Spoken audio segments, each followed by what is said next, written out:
Detik-detik sebuah sepeda motor tabrak gerobak mie ayam di Mojokerto, Jawa Timur terekam kamera. Diduga kecelakaan terjadi akibat sang pengemudi berkendara dalam kondisi mengantuk. Ya, sementara itu jelang kunjungan Presiden Jerman, objek wisata Candi Borobudur ditutup untuk wisatawan mulai hari ini. Selengkapnya dalam Indonesia 24 jam.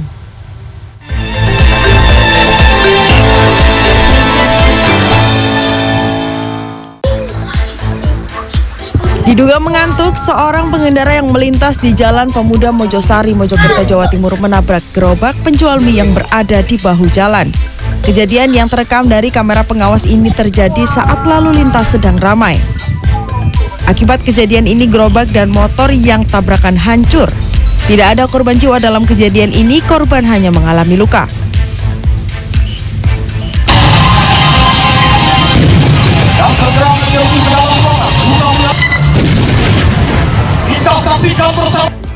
Kawanan teroris menculik delegasi G20 untuk meminta tebusan. 4 satuan elit dari jajaran Kodam 9 Udayana diterjunkan untuk melumpuhkan para pelaku. Aksi kejar-kejaran kendaraan bermotor dan ledakan bom pun terjadi. Namun ini semua hanyalah adegan simulasi pengamanan perhelatan internasional G20 yang digelar di lapangan Bajra Sandi, Renon Denpasar, Kamis pagi. Simulasi pengamanan ini adalah wujud kesiapan Indonesia selaku tuan rumah dalam menyukseskan acara bergengsi yang akan digelar November mendatang.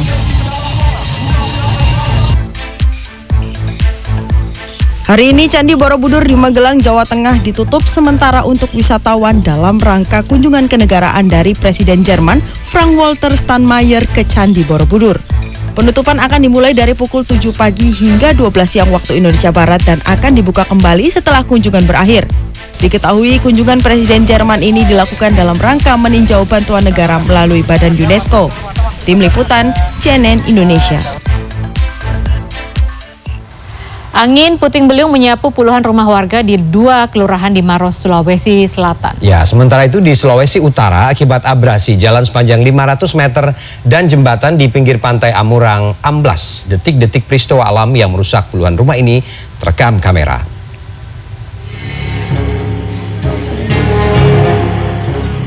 Angin puting beliung menyapu perkampungan di 2 kelurahan di Kecamatan Maros Baru, Sulawesi Selatan pada Kamis petang.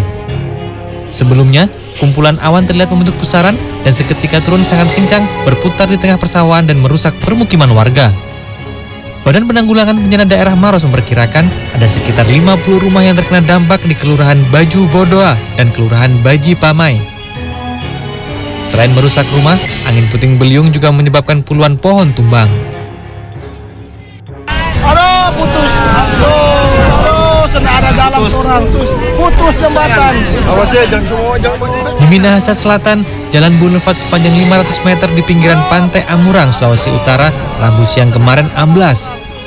Selain itu, jembatan Kambio sepanjang 75 meter yang menghubungkan 2 kelurahan yakni Bitung dan Uuran ikut ambruk. Tak hanya itu, 20 rumah warga, penginapan dan kafe yang ada di pinggir pantai Amurang ikut roboh, sementara 5 rumah warga rusak berat. Usai kejadian, belasan atap rumah terapung dan hanyut terbawa arus ke laut. Polisi mensterilkan lokasi dengan memasang garis pembatas agar tidak ada warga yang mendekat. Terkait runtuhnya jembatan Boulevard akibat abrasi air laut sepanjang 75 meter yang mengakibatkan ada beberapa rumah dengan penginapan juga dan beberapa kafe yang turut menjadi korban terkait adanya abrasi air laut. Aduh, putus. Ada dalam orang putus jembatan. Pemerintah setempat kemudian meminta warga untuk mengungsi ke tempat yang lebih aman untuk menghindari jatuhnya korban jiwa lantaran tanah di sekitar lokasi masih bergerak. Tim Liputan CNN Indonesia. Puluhan ekor biawak disita petugas gabungan di Pelabuhan Gunung Sitoli, Sumatera Utara lantaran pemilik barang tidak dapat menunjukkan dokumen satwa. Ya, sementara ada seekor buaya jenis senyulong sepanjang 4,4 meter yang ditangkap warga dari dalam parit di sekitar pemukiman di Desa Tanjung Medan Barat, Rokan Hilir Riau.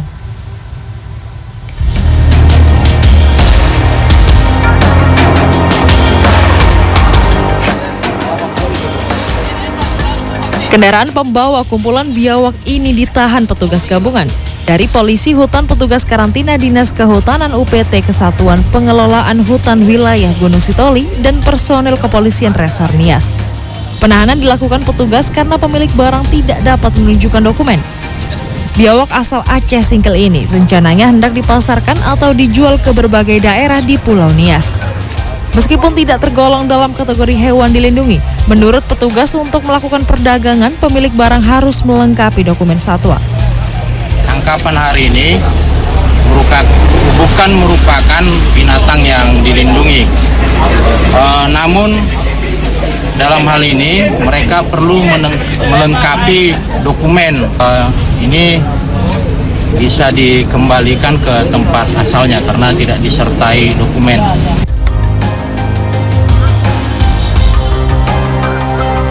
Warga Desa Tanjung Medang Barat, Rokan Hilir Riau menangkap seekor buaya jenis senyulong dari dalam parit sekitar permukiman Selasa siang. Buaya sepanjang 4,4 meter ini sudah terpantau berada di dalam parit sejak sepekan terakhir. Balai Besar Konservasi Sumber Daya Alam atau BBKSDA Riau yang mendapatkan laporan langsung mengevakuasi buaya dari tangkapan warga. Ditemui Rabu sore, Pelaksana Harian Kepala Balai Besar KSDA Riau, Hartono, mengatakan buaya senyulong ini dievakuasi masih dalam kondisi sehat. Buaya tersebut sudah hampir 1 minggu, karena memang pada saat kondisi kering sebenarnya parit itu tidak ada airnya. Tetapi pada saat hujan, karena intensitas hujan yang sangat tinggi, pergerakan buaya dari sungai masuk ke parit. Makanya langsung ditangkap oleh masyarakat. Tim Liputan CNN Indonesia.